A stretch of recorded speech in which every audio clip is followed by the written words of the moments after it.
कराने के लिए वे अक्सर ज़रूरत से ज़्यादा लोगों को नौकरी पर रखते थे। अजीब बात यह था कि वे जितना ज़्यादा लोगों को नौकरी पर रखते थे, उनकी समस्या उतनी ही बढ़ जाती थी। बचपन में मैंने अपने दोनों डैडियों के जीवन को देखते हुए मानसिक रूप से यह सोचने लगा कि मैं किस तरह का जीवन जीना चाहता हूँ। मेरे शिक्षित डैडी पुस्तकें पढ़ने के शौकीन थे। वे सब साक्षर तो थे, परंतु वे वित्तीय रूप से साक्षर नहीं थे।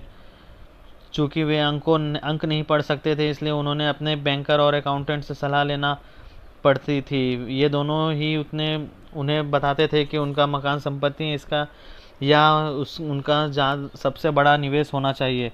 इस वित्तीय सलाह के कारण ने सिर्फ मेरे उच्च शिक्षित डैडी ने ज़्यादा मेहनत की, बल्कि वे कर्ज में भी ज़्यादा गहराई तक डूबते चले गए। हर बार जब उनकी कड़ी मेहनत के कारण प्रमोशन मिलता था तो उनकी तनख्वाह भी बढ़ती थी, लेकिन हर बार तनख्वाह बढ़ने के साथ वे टैक्स से अधिक ऊंची दायरे में पहुंच जाते थे। चूंकि वे अधिक ऊंची टैक्स के दायरे में आ जाते थे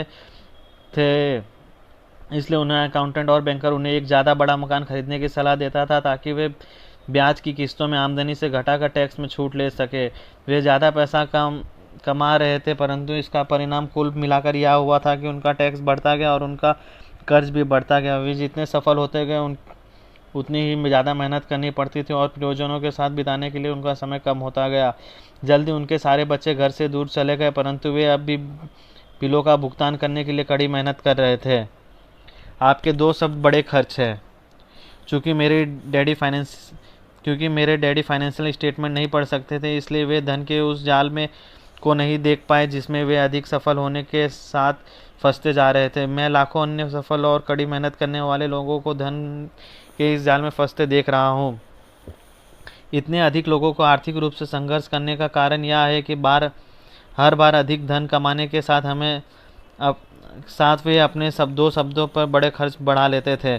टैक्स, कर्ज पर ब्याज। मजे की बात यह है कि कर्ज की गहराई तक डूबने के लिए सरकार अक्सर टैक्स में छूट दे देती है। क्या इससे आपको जरा भी शक नहीं होता? मेरे अमीर डैडी ने वित्तीय बुद्धि को इस तरह परिभाषित किया था, इसका इस बात से उतना संबंध नहीं है कि आप कितना धन कमाते हैं, जितना इस बात से है कि आपकी धन में से आप अपने पास क्या रख पाते हैं। आप अपने धन से कितनी कड़ी मेहनत करवाते हैं और आप इसे कितनी पीढ़ियों तक अपने पास रख पाते हैं। मेरे कड़ी मेहनत करने वाले शिक्षित डैडी के पास विरासत में छोड़ने के लिए जो थोड़ा बहुत धन था, वह भी सरकार ने प्रॉपर्टी टैक्स में ले लिया। स्वतंत्रता की तलाश। मैं जानता हूं कि बहुत से लोग स्वतंत्रता और सुख की तलाश कर रहे हैं।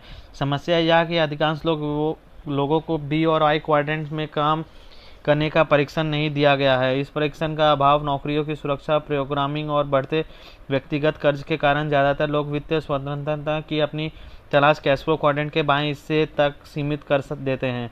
दुर्भाग्य से वित्तीय सुरक्षा या वित्तीय स्वतंत्रता ई और एस क्वाड्रेंट में बहुत कम पाई जाती है। सच्ची वित्तीय सुरक्षा या स्वतंत्रता दाएं हिस्से में पाई जाती है। स्वतंत्रता की तलाश में नौकरियां बदलते रहना।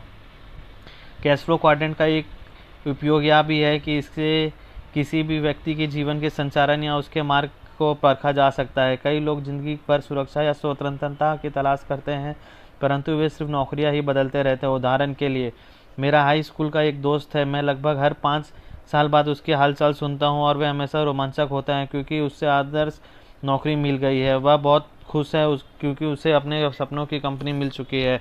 उसे कंपनी से प्रेम करता है क्योंकि उसे रोमांच काम कर रही है। वह अपना काम से प्रेम करता है। उसके पास महत्वपूर्ण पद है, तनख्वाह बहुत अच्छी है, लोग बहुत बढ़िया है, लाभ ढेर सारे हैं और प्रमोशन की संभावना ढेर सारे हैं।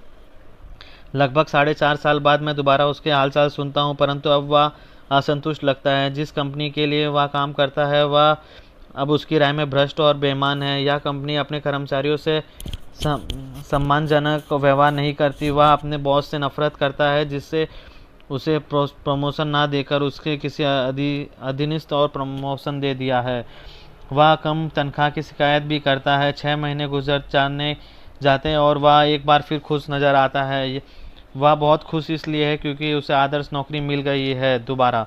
उसके जीवन का मार्ग कुछ इस तरह दिखता है जैसे कोई कुत्ता अपनी पूंछ का पीछा कर रहा है, या इस तरह दिखता है।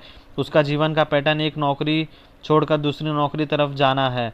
अब तक वह अच्छी तरह जी रहा है क्योंकि वह स्मार्ट, आकर्षक और व्यवहार कुशल है, परंतु उसकी उम्र ढल रही है और जो नौकरियां पहले उसे मिलती थी वे अब उसे उसके युवा लोगों को मिल रही है। उसके पास बचत के नाम पर सिर्फ कुछ $1000 है। रिटायरमेंट के लिए उसके पास कुछ नहीं जोड़ है। उसके पास एक मकान है जिसका वह कभी मालिक नहीं बन पाएगा, और उसे अभी अपने बच्चों के कॉलेज की पढ़ाई का खर्च उठाना है। उसका सबसे छोटा बेटा अभी 8 साल का है और उसकी पूर्व पत्नी के साथ रहता है, जबकि उसका 14 साल का बेटा उसके साथ रहता है। वह मुझसे हमेशा कहता रहता है, मुझे चिंता करने की कोई ज़रूरत नहीं, मैं अभी भी जवान हूँ, मेरे पास समय है। मैं सोचता हूँ कि अब वह क्या कहेगा। मेरे विचार से तो उसे तत्काल बी या आई क्वाड्रेंट में पहुँचने की गंभीर प्रयास करनी चाहिए।